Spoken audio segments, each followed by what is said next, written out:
My name is Olivia, and though people see me today as a strong woman, they don't know the storm I walked through to reach this point. Life was not always this way. Once, I was a young bride, full of dreams, thinking my marriage would be the beginning of a happy, peaceful life. But instead, it became the beginning of my greatest suffering. When I married my husband, I truly believed I was stepping into a family that would care for me, support me, and protect me. My husband worked abroad, so naturally, I had to stay with his parents. I thought, it's okay. Families are meant to live together. They will accept me as their daughter.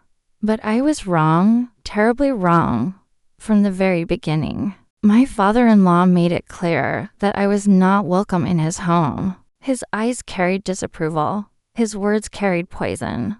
If I cooked, he complained it wasn't good.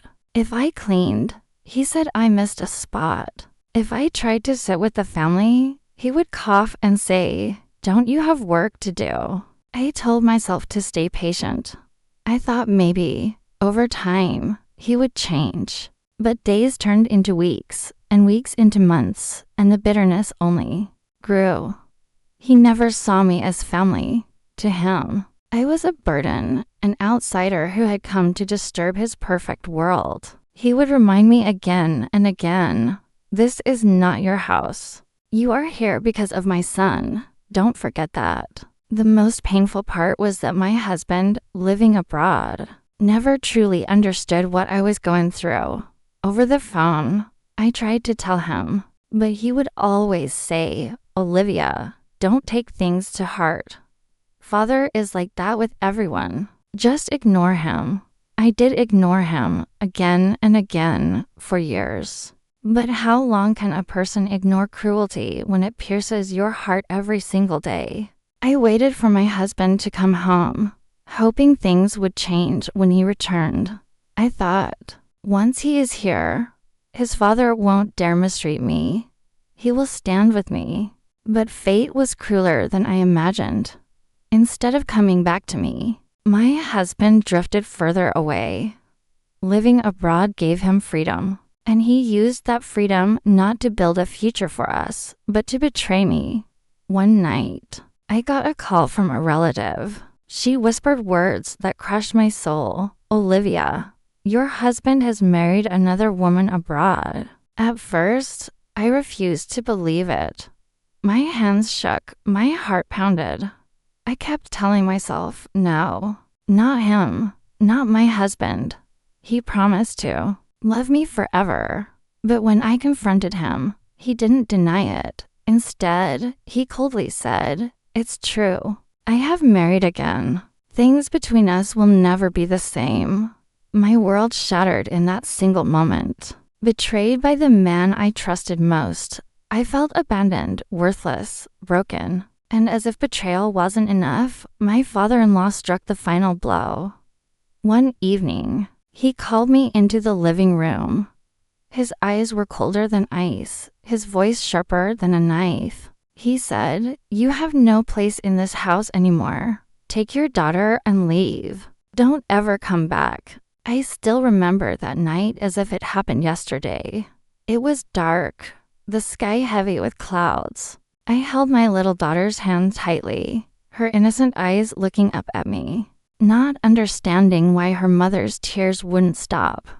With nothing but a small bag and my child in my arms, I stepped out of the house I had once called my home. I had no idea where to go. My feet trembled as we walked under the cold night sky. My daughter asked softly, "Mama, where are we going?" And I had no answer. That moment broke me in ways words can never describe. But I knew one thing. I could not let my daughter see me fall apart. I had to be strong, not for myself, but for her. That night, I made a silent promise to myself. No matter how hard life gets, I will never give up. I will fight. I will survive. And one day, those who threw us out will face their own punishment.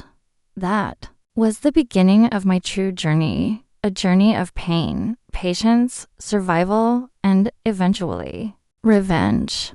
The first few weeks after being expelled were the hardest days of my life. I had no roof over my head, no money of my own, and no husband to stand by me.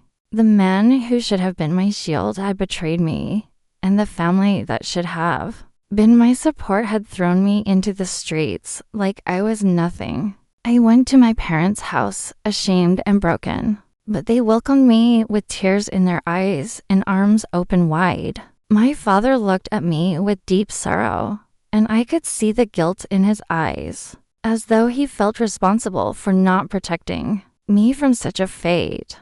I tried to hide my pain, but every night when my daughter fell asleep, I cried silently into my pillow, praying to God for strength. My daughter was my only reason to keep moving forward. Every morning, when I looked at her innocent smile, I told myself that I couldn't give up. For her, I had to be brave. But it wasn't easy.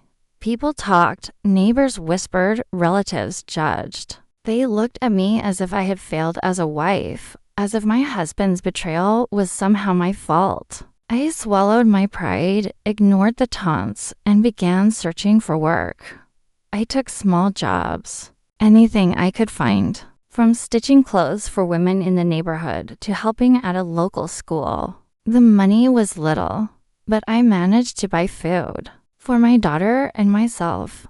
My hands became rough, my body weak, but my will only grew stronger. Sometimes, when my daughter asked about her father, I felt my heart shatter into pieces. I never wanted her to see the bitterness inside me, so I would smile and say, "He is far away, but I am here, and I will always be with you."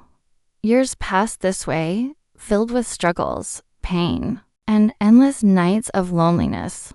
Meanwhile, I heard stories about my husband and his new life abroad. He had completely abandoned me and our daughter, living happily with his second wife as if we never existed.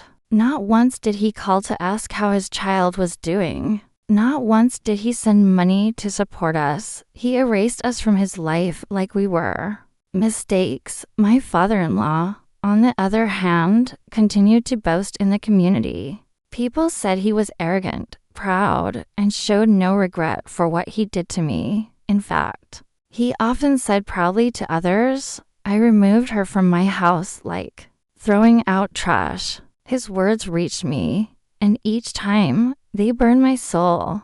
But deep inside, I held on to patience. I remembered my silent promise from that night. One day, those who wronged me would face their downfall. Life has a way of bringing justice, and though I had nothing then, I believe my time would come. I worked harder than ever, and slowly, life began to change. My daughter grew older, wiser, and stronger. She became my best friend, my motivation. When I was weak, she held my hand.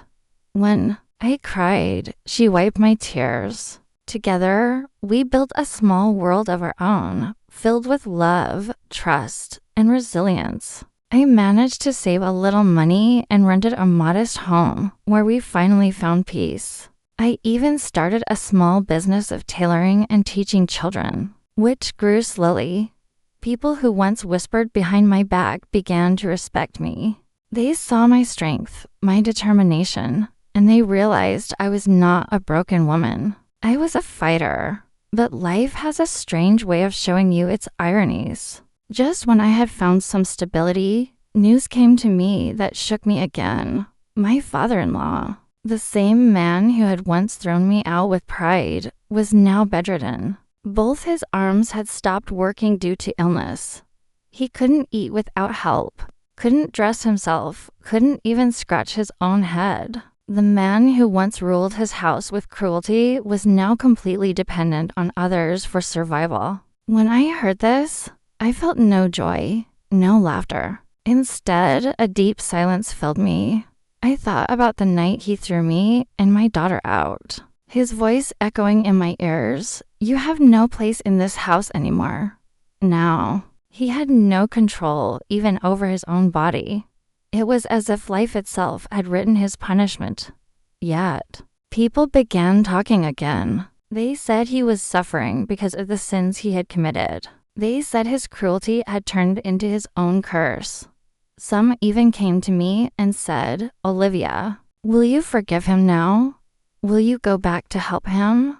But they didn't understand. Forgiveness is for those who show regret, and he had none, even in his weakness. He never asked for my forgiveness, never called me back, never once admitted he was wrong. He carried his pride even into his pain. And that was when I knew my revenge was not in lifting a hand against him or shouting at him. My revenge was in living a life stronger, happier, and more peaceful than he ever imagined.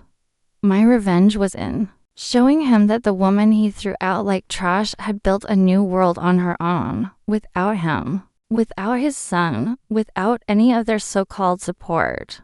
But destiny wasn't finished yet. My husband, who had abandoned me for another woman, eventually faced his own downfall as well. His new marriage abroad turned into a disaster. The woman he chose betrayed him the same way he betrayed me. She left him, taking his money and dignity with her. I heard from relatives that he now lived alone, broken, wandering like a man with no direction. The tables were turning. Life was showing both father and son that betrayal and cruelty never go unpunished. And though I didn't celebrate their pain, I felt a quiet justice in my heart. The wounds they gave me had left scars, but I was still standing. I had survived.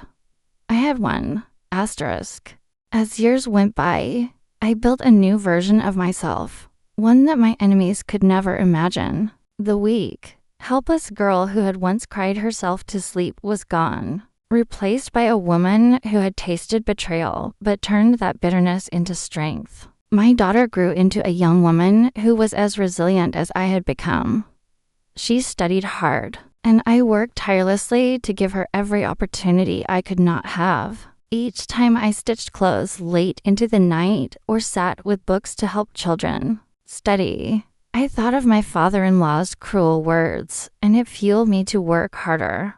One day, as I was returning from the market, I saw my husband after so many years. His eyes were sunken, his clothes shabby, his face hollow like a man who had lost everything. He looked at me with shock, almost shame. But I stood tall, my daughter, beside me, our heads held high. For a moment, I remembered the nights he tortured me, the way he repeated his father's poisonous words, demanding property, threatening divorce, breaking me piece by piece. And now here he was, a broken man himself, standing before the woman he once abandoned. He mumbled something like an apology, but I did not respond. I only looked him in the eye and walked past him. That silence was louder than any revenge I could have taken. Later, when I heard that he had started begging at the bus station to survive, I felt no sympathy. This was not cruelty from my side. This was life returning his cruelty back to him.